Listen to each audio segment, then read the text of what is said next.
This extraordinary masterpiece, one of Ubisoft's most famous and best creations back in 2007, known and loved for its uniqueness, proved to be an excellent foundation for the whole franchise. Set in the Ptolemaic Egypt between the 13th to 14th century, Assassin's Creed is steeped in a fictional history of real-world events. Now probably a relic long gone, Assassin's Creed was considered an inventive, nostalgic, and revolutionary video game of its time. Admired for its fantastic and real sense of detail, mood, and tone, players particularly enjoyed the fun and responsive combat and the fascinating exploration aspect of this game. Although the game conjured widespread excitement, it had its obvious flaws. Seemingly very repetitive gameplay and lack of creative freedom and stealth landed a fair share of critique on the game. However, it's still safe to say that Assassin's Creed 1 paved the way for your current gaming interests. Although similar to its predecessor in numerous ways, the 2009 Ubisoft sequel proved to be a far better and advanced version. Assassin's Creed 2 was a total revamp of the franchise that many considered to be the best in the series, despite being released so long ago. The non-linear gameplay, set in the beautiful open world of Renaissance Italy, and a gripping plot revolving around a revenge tale of one of the greatest and most beloved characters, Ezio Auditore da Firenze, made its mark on every player's heart. The updated combat system, fluid, and stunning graphics piqued many players' interests. The game also didn't fail to avoid repetitive gameplay, unlike in the 2007 game. Acknowledging all its tremendously refined gameplay elements, this game is superior by a long shot. With that said, it becomes evident that Assassin's Creed 2 sparked continued success for the game series.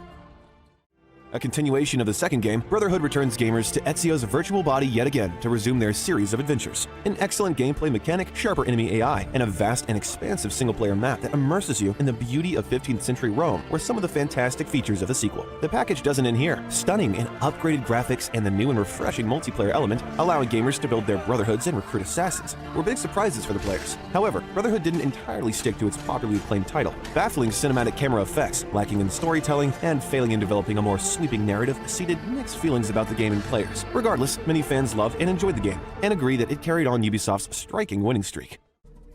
Ubisoft's grand conclusion, Assassin's Creed Revelations marks the end of an era. Since the game ages, our Ezio follows with the times and acquires the appearance of a much older man. The game progresses with Ezio's quest as players explore the alluring stage of Constantinople. With a compelling and complicated story, ballet-like fluid graphics, and strongly scripted scenes, this game elevated Ubisoft's standards to significantly more incredible heights. The tales and the lives you lived in the game finally come to a bittersweet end. Even though the victory was claimed at a grave cost, you owe it to yourselves to bid farewell to your beloved characters and this remarkable trilogy. Ubisoft returns with a masterpiece in 2012. Players' bucket lists were pretty much filled with new stories, characters, and places to discover in this game. With its breathtakingly beautiful visuals set in America's realistic and proper representation, this game gained tremendous fame. Connor and his personality of a walnut suffered a handful amount of critique. However, the engaging storyline and interesting historical references compensated for that. This game was more combat-focused. The dual-wielding weapons and naval combat indeed scored points technologically, along with the target locking system being replaced by the automated enemy selection. The game also introduced thousands of new animations, completely updating the combat system. The counter system and multiplayer feature too were a total revamp that served as a plus point.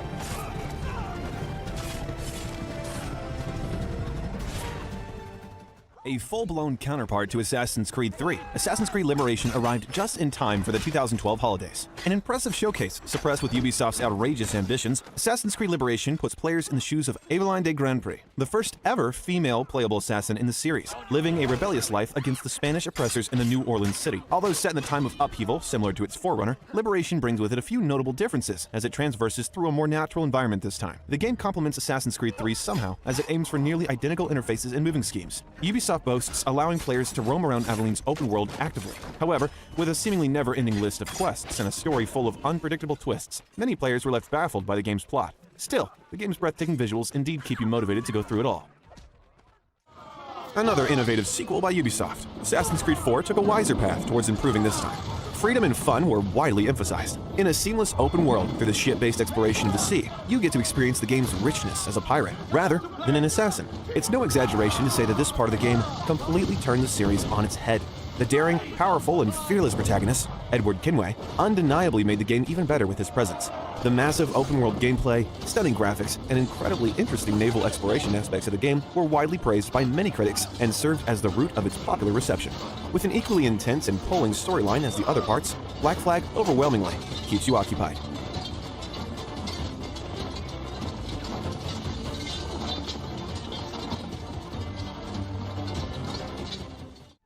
Assassin's Creed? More like Templar's Creed. Once again, Ubisoft made history and created the best Assassin's Creed game that, surprisingly, you'd never want to play again. Although the game is similar to Black Flag in many ways, it carries many weaknesses. But if you're into boats and seas, you might not entirely hate playing it.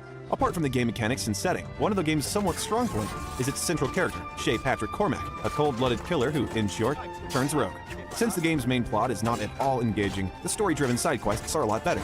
As the stories of Templars are shown in depth, you understand their motives better.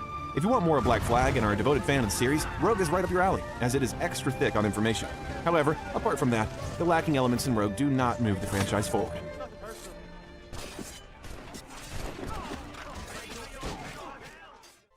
Now, Unity has a reputation for butchering the title of the series. What fans expected to be a game full of champion features ended up with a bulk load of glitches and bugs and eventually threw everyone's expectations down the drain. Though, the entirety of it wasn't all disappointing. After loads of sailing, it was time to roam freely around in the streets of Paris. Yet again, Ubisoft didn't fail to mesmerize us with the game's iconic viewpoints and staggering graphics. Unity follows the compelling tale of Arnaud Dorian on a quest for some severe vengeance. His witty and humorous personality made the 50-hour-long, very character-focused gameplay somewhat pleasantly playable. The refreshed combat system and the new customization element, allowing players to customize their weapons and appearances featured in the game, were like cherry on the top for most gamers. Not too late after Unity, Ubisoft dropped Syndicate and successfully redeemed itself. This swaying new touch of adding twin playable characters, Evie and Jacob Fry, was admired by many gamers. Allowing gamers to willingly shift between the two characters as you carry on with your side missions and open-world ventures was a clever move by Ubisoft. Being able to seize carriages and engage in speedy chases across the streets set in London's heavily industrialized city were among the few new toys and features that Syndicate offered. The plot advances with Jacob's goal of liberation against London's oppressors. As you grow into the game, you notice the updated, mostly combat-driven gameplay and surprisingly run into a few ancient celebrities here and there. Besides slightly unresponsive controls and a few bugs, Syndicate improved on many issues that Unity suffered from. With Assassin's Creed Origins, Ubisoft showed us what it was capable of, revitalizing the entire game. Ubisoft took a U-turn and gave us a completely new treasure. Skeptic fans didn't welcome this new direction taken by Ubisoft Montreal, but hearts were changed when the bewildering world of color, set in the vast and immersive land of ancient Egypt, was brought to their attention. Turning the clock back to 49 BCE, Origins follows a tale of personal tragedy, where gamers play Bayek of Siwa, an intriguing and charming protagonist. Bidding farewell to the forced missions and camp optional objectives, Ubisoft gave players the luxury to do whatever they wanted this time, allowing players to change the pace of the game and introducing improvised game mechanics, countless weapons, and plenty of boat types into the game earned Ubisoft's Origins the jaw-dropping scores that it has today. The seemingly very well-executed mechanics in the game, with all the parkour and climbing, Origins did keep the same old Assassin's Creed formula intact. Unlike its predecessors, Origins also offered a rare element of real emotion in the game, which arguably makes Origins one of the best in the series.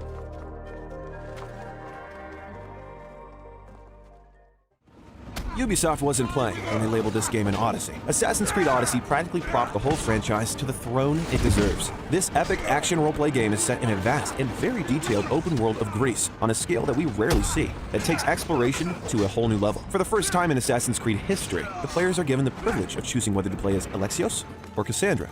Many fans argue that after Ezio, they're probably the best protagonist in the series. With having more control over the lead, the game indeed gets better by a great deal. Once the excitement of Greece's massive world wears off, you will notice plenty of other great things in the game. Naval combat returns, revised and a more complex combat system, along with a changed, more engaging, and not so simple assassination factor of the game are some of the critical features of Ubisoft's most recent invention. Odyssey was, and is, an absolute masterpiece, and now has piqued many fans' expectations for Ubisoft's most anticipated sequel, Assassin's Creed Valhalla. This widely anticipated successor of the 2018 game is expected to blow every gamer's mind away. Set in the lush land of 19th century England, a mighty Viking raider is presumed to take you on a thrilling out-of-this-world adventure. Needless to say, Assassin's Creed Valhalla might give you numerous other enthralling things in the game to fall in love with. Many people have their fingers crossed for this gem, and they cannot wait. Ubisoft has confirmed that the stealth gameplay has been greatly improved in the sequel. We'll also be able to dual-wield different weapons at the same time and create our own style of combat.